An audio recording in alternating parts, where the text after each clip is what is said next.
요즘엔 또 운동권이 있다고 하는데, 그러나 어쨌든 그 당시만 해도 운동권이 대세는 아니었습니다. 그래서 제 나름대로 그래도 서민을 위하는 정당, 또 저는 자유주의자입니다. 그러니까 민주화를 외치는 정당, 저게 더 낫지 않겠는가 라고 해서 제가 거기에 손을 잡고 경제인 영입할 때 제가 가기로 했습니다. 근데 가서 보면서 제가 갈등을 일으켰는데, 그 중에 가장 큰 게 뭐냐, 저는 크리스찬으로서 가장 중요한 게 뭐냐, 인간의 자유라고 생각합니다. 왜 인간의 자유가 중요하냐, 우리의 자유는 하나님으로부터 부여받은 천부적인 권리입니다. 그래서 우리의 자유를 억압할 수 있는 사람은 하나님 외에는 아무도 존재하지 않는다. 바로 그것이 기독교 사상의 근원입니다.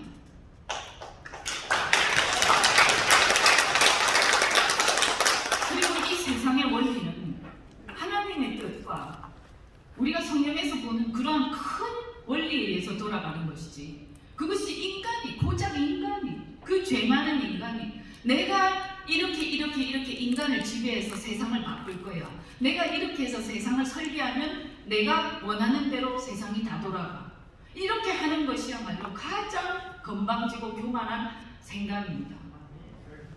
그런데 사회주의라는 것은 뭐냐, 경제나 모든 면에서 사람이, 여러분 달란트 얘기도 성경에 나오지만 열심히 일을 해서 내가 돈을 많이 벌고, 그래서 그 돈을 벌어서 좋은 일에 쓰고, 우리 또 아이들에게도 좋은 교육을 시키고, 또 내가 그 소유를, 내가 단란한 집을 만들어서 그래서 그 집에서 내가 행복하게 살고, 이것이 인간의 행복과 인간의 원리이고 우리 사회의 어떤 돌아가는 원리인데, 이거를 갖다가 모든 인간은 평등하다라고 하면서 똑같이 나눠야 된다. 그래서 진짜 잘하는 사람한테도 너도 똑같이 요것만 가져, 이렇게 얘기하고, 오히려 결과적으로 열심히 안 하는 사람이 자기가 한 것보다 훨씬 더 많이 받게 하는, 이런 것이 과연 정당한 것이, 그리고 그것이 과연 하나님의 뜻인가?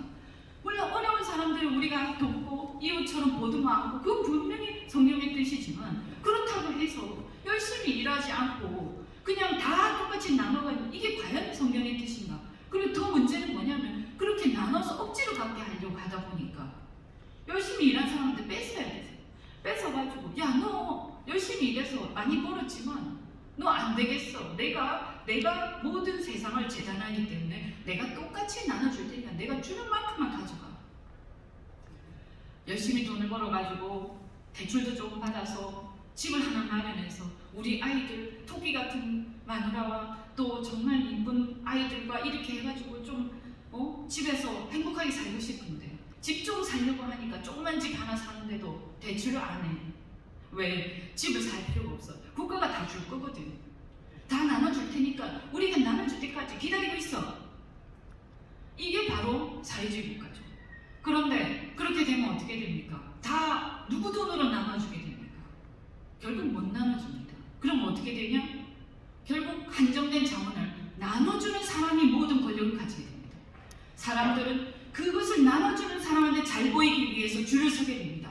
그러면 여러분, 가만히 생각해보니까 분명히 세상을 평등하게 잘 만든다고 얘기를 했는데, 그래서 그 사람을 믿고 가만히 따르면서 계속 지키면서 그 권력에 복종하다 보니까 나중에 그 권력이 하나님이 되어 있는 거예요. 그래서 이것은 적그리스도와 유사한 겁니다. 그래서 사회주의가 문제다. 우리가 평등하기 위해서 간단한 노력하고 어려운 사람들을 보듬어안고 우리가 함께 축복을 하면서 같이 잘 살아야 되지만, 그렇다고 해서 정치 권력이 절대적인 권력을 가지고 지 뜻대로 나누고 지가 절대자처럼 행동하고 지가 나누면서 생색내고 마치 자기 돈을 나눠주는 것처럼 국민들을 우롱해서 국민들이 거기에 복종하는 그런 세태가 됐을 때, 그것이 바로 사회주의의 몰락의 시작입니다. 결국에는 그렇게 되었을 때 국민들은 이제 희망을 잃게 되고, 내가 내 집 하나 마련하고 싶은 그 욕구조차도 실현할 수 없게 되기 때문에 이제는 다 그냥 그럭저럭 그냥 어떻게든 집 하나, 임대 아파트라도 하나 받자. 그래서 그 권력 가진 사람한테 줄을 서게 되고, 그 권력과 친한 사람만이 사업도 하고 기업도 가지고 아파트도 받고 이런 상황이 되니까 이제 너도 나도 그 권력에 줄 서고 모두가 그 정치 집단하고 함께 해야만이 직장도 가지고 자리도 갖고 거기서도 승진하는 이런 나라가 돼서는 그건 큰일이다. 왜냐하면 그것은 바로 인간이 권력을 탐한 나머지 인간이 바로 하나님이 되어가려고 하는 그런 상황 속에 빠지기 때문입니다. 그래서 저는 이런 이 하나님이 인간에 부여한 전부인권, 특히 그 자유, 그것을 지키기 위해서 우리는 노력해야 된다. 그런데 그것을 인간이 억압을 하고 이렇게 했을 때 우리는 그 억압에서부터 벗어나기 위해서 노력해야 된다.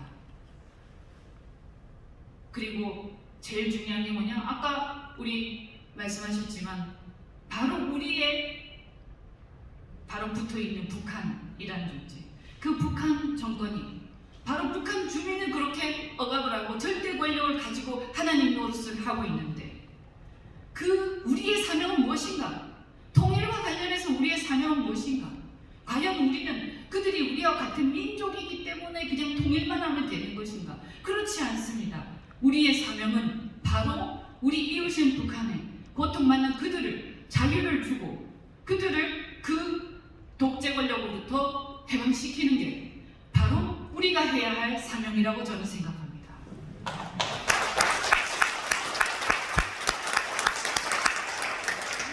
그래서 통일을 해야 되지만 민족이니까 민족이라서 민족이란 개념도 애매합니다. 사실은.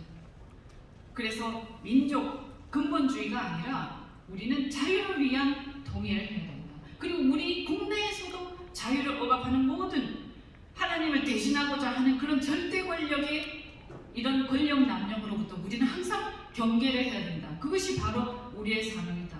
그래서 저는 제가 민주당을 갔지만 제가 그 안에서 많은 갈등을 하면서 물론 그 안에서 모든 사람이 그렇지는 않은 것 같습니다. 그러나 그런 사람이 많습니다. 제가 본 것은 그렇습니다. 그래서 나는 나와서 그것을 막기 위해서 노력해야겠다.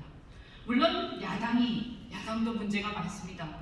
우리 국내의 대한민국의 정치는 제가 볼 때 저도 부족하지만 우파든 좌파든 보수든 진보든 보수 진보도 전부 가짜가 난무하고 국민들을 위한 애국심과 하나님의 말씀을 실현하기보다는 자신의 권력만을 탐하는 경우가 너무나 많습니다. 그런데 이런 것을 하나씩 발전시켜 나가는 게 바로 우리의 사명이 아닌가 이런 생각을 하는데 이 현재의 상황 속에서 너무나 사실은 어렵습니다. 갖고 있는 기득권을 놓고 싶어하는 사람이 누가 있겠습니까? 민주당의 경우도 제가 있었지만 그리고 그 안에서 사실은 차별금지법 같은 경우도 민주당에서 얘기를 많이 했었습니다. 사람들이. 그런데 차별금지법만 보더라도 그렇습니다. 차별을 금지한다. 얼마나 멋있고 괜찮은 말입니까? 그 말 자체에 반대할 사람이 누가 있습니까? 그런데 알고 보니까 뭡니까? 동성애 행위, 동성애 자를 핍박하는 게 아니고 동성애 행위에 대해서 신앙을 가지고 반대를 하는 것인데 그것을 반대하는 그 말조차 못하게 하는 그런 것이 과연 자유민주주의인가? 그 사람들을 억압하고 핍박하자는 게 아니고 그런 행위에 대해서 비판하고 반대할 자유가 있어야 되는 것이 아닌가? 그리고 왜 반대하는 사람은 잘못된 사람처럼 취급받고 그것이 형사처벌까지 받는 것이 과연 온당한 것인가? 그러면 하나님의 말씀을 실현하고자 하는 사람한테 그런 자유를 박탈하다니 그것이 과연 자유민주주의 국가인가라는 의문이 들었습니다. 그래서 저는 자유민주주의자입니다. 저는 하나님 말씀대로 인간은 한계가 있고 인간은 죄가 많은 존재로서 절대자 하나님의 말씀에 복종을 해야 되고 그리고 그 속에서 우리가 하나님 외에 어떤 인간이 교만하게도 자신이 마치 무슨 절대자인 양 행동하면서 내가 너희들을 평등하게 해줄게, 내가 너희를 행복하게 해줄게, 내 말만 들으면 모든 것이 될 거야, 내가 너희들한테 다 돈을 받아가서 내가 다 알아서 나눠줄 테니까 내 말만 들어라는 것이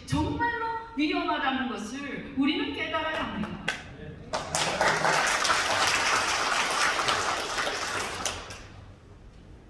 그래서 제가 민주당에서 저는 탈당을 하고 지금까지 정치 역점을 이어오고 있습니다만, 과연 우리가 생각하는 제대로 된 자유민주주의 제대로 하고 있는가?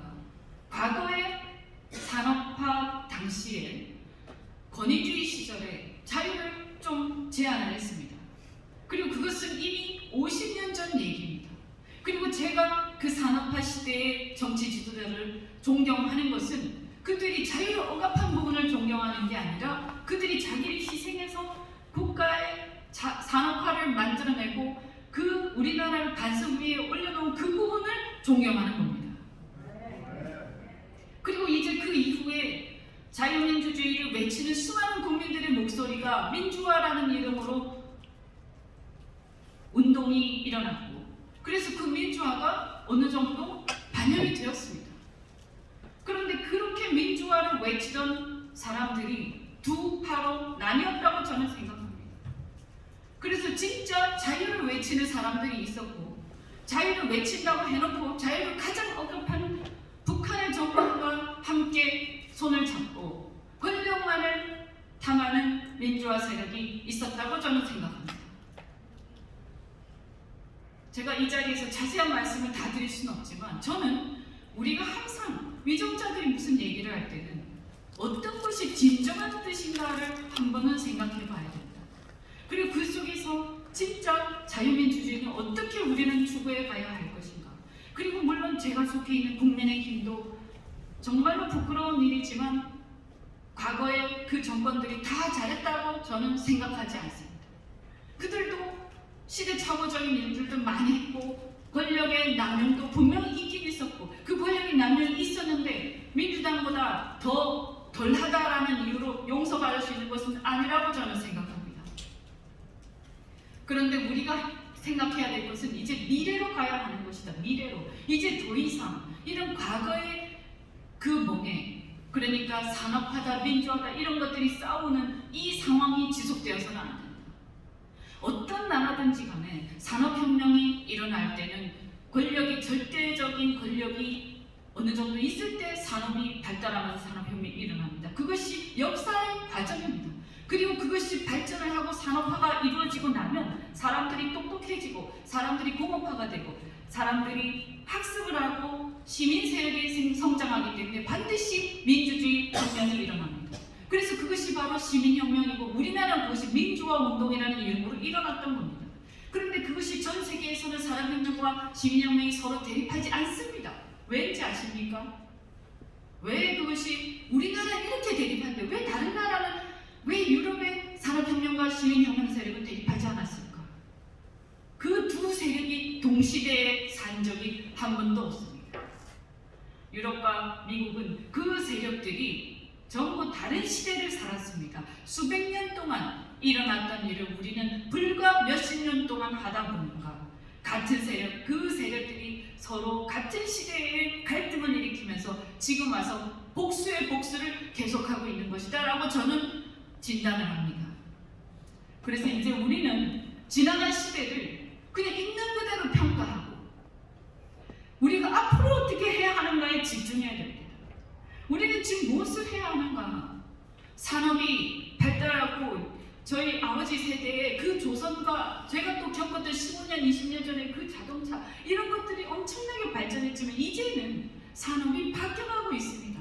4차 산업혁명 시대, 그리고 자동차도 전기차로 바뀌고 조선도 섬을 만드는 수준으로 바뀌고 수없이 많은, 그리고 그 소프트웨어 신산업들이 계속 올라오고 있기 때문에 우리가 지금 이 상황에서 옛날의 추억만 젖어가지고 옛날 얘기만 계속하고 서로 싸우고 보복을 계속해서는 우리는 그 사이에 우리를 뒤따라오던, 아니 우리보다 이미 앞서가고 있는 전 세계의 우리 경쟁자들하고 절대로 살아남을 수 없고, 지금 마치 구한말의 그 시대처럼 전 세계가 미국과 중국의 어떤 갈등 속에서 어떤 역할을 해야만 우리가 살아남을 수 있을 것인가, 그때 그 구한말의 그 실수를 이제는 반복하지 않을 것인가를 생각을 할 때 지금 우리는 앞만 보고 다니고 정말 이 우리의 미래만 고민을 해도 머리가 터질 지경이라 이겁니다. 그래서 부디 저는 우리의 사명은 무엇일까? 우리의 사명은 지금 굉장히 어렵습니다. 대한민국이 굉장히 어렵고 부산이 너무너무 어렵습니다. 제가 40년 전에 봤던 그 삼곡도로와 그 하고방책들은 아직도 그대로 있습니다. 이제 앞으로 나가야 할 때다. 과거의 역사 속에서 대한민국의 한 역할을 하셨던 분들 정말 감사드리는데 이제 그만하시고, 여기 계신 우리 청년들이 위만 쳐다보지 말고 그 사람들이 시키는 거를 따라하지만 말고 이제 여러분들이 바로 50년 전에 대한민국이 아무것도 없을 때 처음으로 차를 만들고 배를 만들고 맨땅에 헤딩을 해서 이 나라 이만큼 만들어 온 것처럼, 부산을 이만큼 만들어 온 것처럼 여기 계신 청년 여러분들께서 이제 시작을 해야 된다. 우리가 맨땅에 헤딩을 하면서 대한민국 이제 제2의 산업화, 뭔가 새로운 시대를 여는데 여러분께서 역할을 해야 된다고 생각을 합니다. 저는 할 수 있다고 생각합니다. 특히 이 부산은 태평양을 앞두고 우리는 무궁무진한 가능성과 잠재력이 있는 도시입니다. 싱가포르와 같은 여건을 갖고 있습니다. 그래서 이제는 부산은 서울 쳐다보지 말고 태평양을 바라보면서 전 세계 사람들을 대상으로 여러분께서 야심을 가지고 어떤 사람들이 여러분 무시하고 하더라도 기가 죽지 말고 우리가 반드시 여러분께서 함께 해낼 수 있다고 생각합니다. 하나님께서 여러분을 축복하실 것입니다.